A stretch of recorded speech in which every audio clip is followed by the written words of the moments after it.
AVC, how's it going? Right, okay. Very quick video. This is what I'm listening to in the background. This is Mercy Mercy by the Buddy Rich Big Band. I don't really buy too many big band records, but unless it's got an interesting pop cover or something like that on it. But this is quite nice. It only cost me £1. I thought the cover art was quite cool, and this is a nice version of Mercy Mercy, the Cannonball Adderley track. So yeah, very cool. Right, okay. Before getting to the LPs, I'll show a few 45s. Last weekend I went to a local record fair, only just up the road from me. And there's a guy there selling thousands of 7-inch singles, most of which were soul and funk. So I sat there with a few of the guys for about 2 or 3 hours, just pulling out random tunes, which was quite good fun, you know. So I ended up walking away with about 80 or 90 of them. So stuff like the Blackbirds, this track on the Abbott label by Seventh Wonder, really nice soul tune.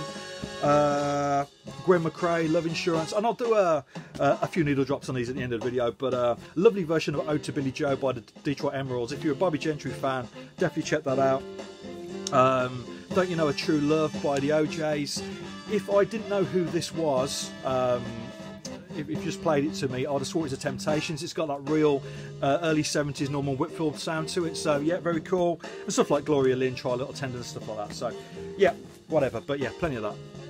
Right, okay. A couple of weeks ago, I got into a conversation with Headley and James Griffiths on the Facebook page about Jerry Wexler Productions for Atlantic Records. So obviously, he made all those wonderful Aretha Franklin records in the late 70s, late 60s, early 70s. But I've been listening to some of the other stuff. So stuff like Dusty in Memphis.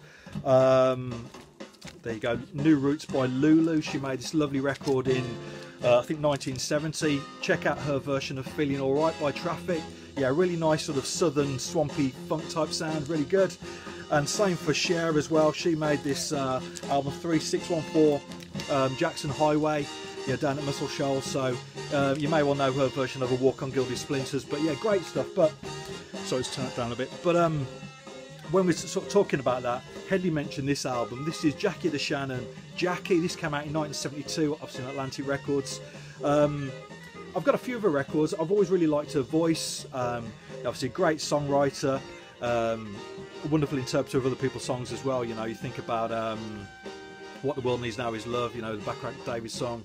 I think that's probably one of my favourite Burt Bacharach songs actually. But yeah, so this came out in 72, a mixture of covers and originals. It's got a really nice version of Only Love Will Break Your Heart by Neil Young, which is worth checking out. Yeah, I say I found this at the, just coincidence, found it at the record fair after having that conversation, but a nice promo copy as well, so pleased to find out. Right, one of my favourite albums of last year was this. This is Low and Double Negative. So, I mean, they've been going for about 20 years. They've made a number of records, but I've really been getting into their last 2 albums. Yeah, so traditionally their sound is very slow songs with minimal drums, bass and guitar, with male-female vocal harmonies over the top. Really nice stuff. But the last couple of albums I've been working with a producer, BJ Burton, who I think also works with Bon Iver. I think so anyway. And what's changed is that normally there's a lot of space in their music, whereas these 2 records, that space has been filled with electronics, which gives it a bit of a sort of a sinister undercurrent, you know, makes it a bit of an unsettling vibe to it. So yeah, really nice. I went to see them play in Birmingham earlier in the year, back in January, and I think I'll be struggling to see a better gig this year. It was absolutely fantastic. So never seen them before, but that what's made me go out and buy the album rather than streaming it. So lovely stuff. Actually, the same day I bought that, I picked up these 2 Norman Connors albums, Dark of Light and Dance of Magic, is it? Yeah, Dance of Magic. Yeah, so I think these were his first 2 albums. In the late 70s, early 80s, he made a lot of sort of smooth jazz, but this is a really nice mixture of stuff. So the players on here, he's obviously drummer, but people like Herbie Hancock, Stanley Clarke, Cecil McBee, Gary Bartz, Eddie Henderson. Really lovely stuff. A mixture of spiritual jazz, jazz funk and free jazz. I must admit, I like both of the records apart from the free jazz tunes on here. Both records have a 10-minute free jazz piece, which doesn't really do it for me. You know, at the core of it, you've got this lovely, almost Latin vibe going on, but what's going on over the top is getting further and further away from that. And my ears just want it to pull back in, but it never does. But the other spiritual jazz and the other jazz funk stuff on these records are lovely, so well worth picking up. You see them? Right, this was a massive album for me when it came out. This is Prince and Musicology. This is its first time on vinyl. It originally came out in 2004. Now, being a Prince fan in the late 90s was hard. It was tough, I tell you. I originally saw Prince back in the early 90s play at Wembley Stadium in front of a 80,000 crowd. And that tour, he would have played all over all over the world to similar size audiences. You know, you get to the mid-90s, I saw him at the NEC, which is a 12,000 arena in Birmingham, and he only played unreleased tunes. He didn't play anything that anybody knew, apart from The Most Beautiful Girl in the World. So literally half of the audience walked out that night. And that's pretty much how the 90s went for Prince. You know, he separated from Warner Brothers, got out of his deal there, and just put out what he wanted, did what he wanted, with sort of diminishing returns, really. He sold fewer and fewer records, albeit those albums have some great tunes on them, but he just became a bit of a figure of fun for the media. So he went on tour in the early 2000s. I saw him play in London at the Apollo, the Hammersmith Apollo there, in front of a crowd of 2,000. So he'd gone, in less than 10 years, he'd gone from playing to audiences of 80,000 to a 2,000 audience. And I remember the headline in the NME for that tour was Little Red Transit Van, which still makes me laugh, but that says it all, really. So this came out in 2004. So he'd been a little bit down on his luck, but he came out wanting to be a superstar again, wanting to be Prince again, you know. So that year he opened the Grammys with Beyonce. He did the halftime show at the Super Bowl. He went on tour and played the hits, which is something he hadn't done for years. And he finished 2004 being the highest grossing artist in the world. This album came out during the course of the year, and this was him trying to make a hit album again. You know, it's full of singles. Cinnamon Girl was a lovely single. The title track, Musicology, has got a real funk groove to it. He had his best band that he ever played with when he made this record. Candy Dulfer and Maceo Parker on horns. John Blackwell on drums, Ron Smith on bass. Yeah, an absolutely killer band, much better than a Revolution, much better than the MPG.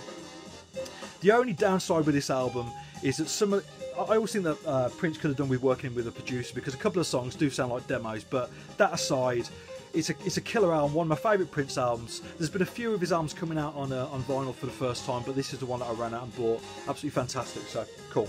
I can talk about that all day. Right, when I went to my local record shop, the guy behind the counter, the owner, Steve, mentioned this. This is an album by the Neville Brothers called Yellow Moon. It came out in 1989. And basically, he played me a song, We've Got On Our Side. It's an old Dylan song originally on The Times They Were Changing. And this album's produced by Daniel Lanois.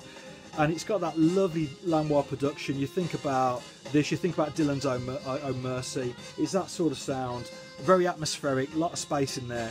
And this whole album is fantastic. You know, I'd never heard it before. I know I'll show this on the Facebook page, and a lot of people have commented saying it's one of their favourite records. But yeah, absolutely great stuff. Definitely recommend it. Interestingly, the Dylan cover there, We've Got On Our Side. Well, there's actually a couple of Dylan covers on here, but that particular tune, they asked Dylan to write an extra verse.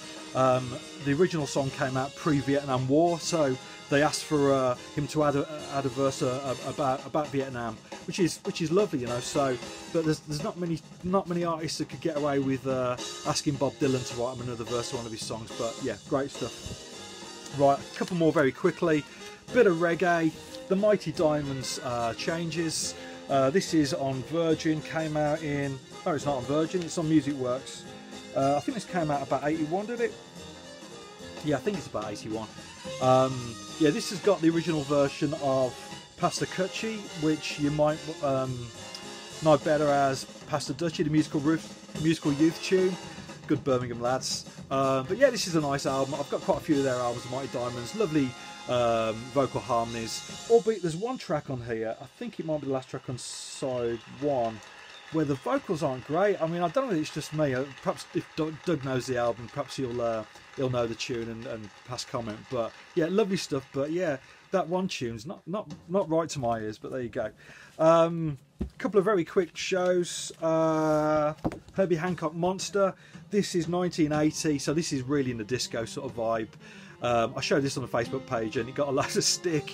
But I do, yeah. I mean, as you know, I'm a I'm a disco fan, so that's nice enough. It's got that rare groove disco thing going on, but not as good as his 70s records.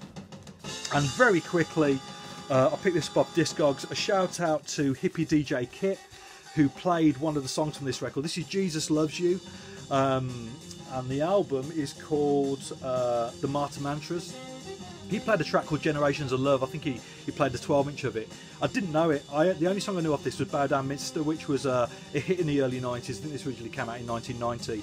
But yeah, so this was the idea of this was the band was a collective, sort of headed by Boy George, with music being, you know, focusing on dance music, house music, and it's an absolutely fantastic record.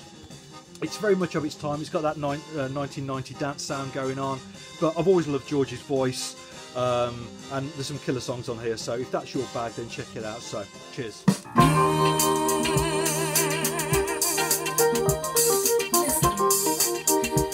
Now I wonder if there's anybody out there who can help me get some love insurance. You know any? Please turn me on. So listen as I tell you right now. Baby, hear what I'm saying. Show me the way to get some love insurance. If I should lose your love, whoa, it will be my ruin. Yeah. Baby, hear what I'm saying. Show me the way to get some love insurance, baby. If I should lose your love, ooh, it would be my ruin. I'm through looking, you got something cooking, and that's my reason for living, baby. You're a woman I'm glad to be.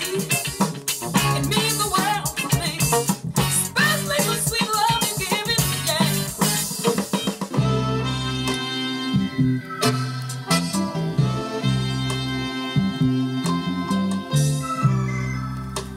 I was thinking just the other day,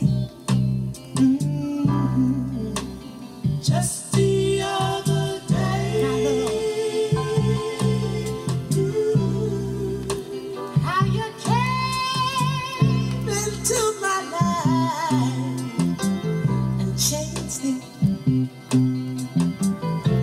my love. You know you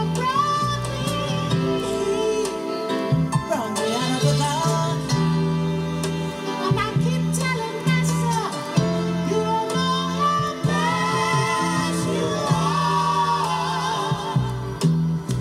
And I just want to take the time to say that I love you and I need you, baby, for the rest of my days. Ain't nothing's gonna break us up.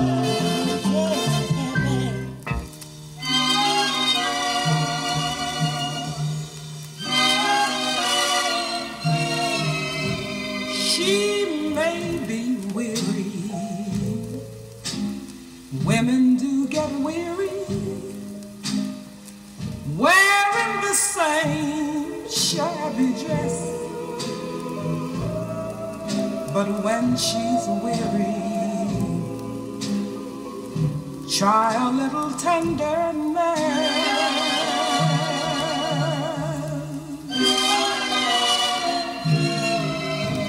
You know she's waiting, just anticipating things that she'll never possess while she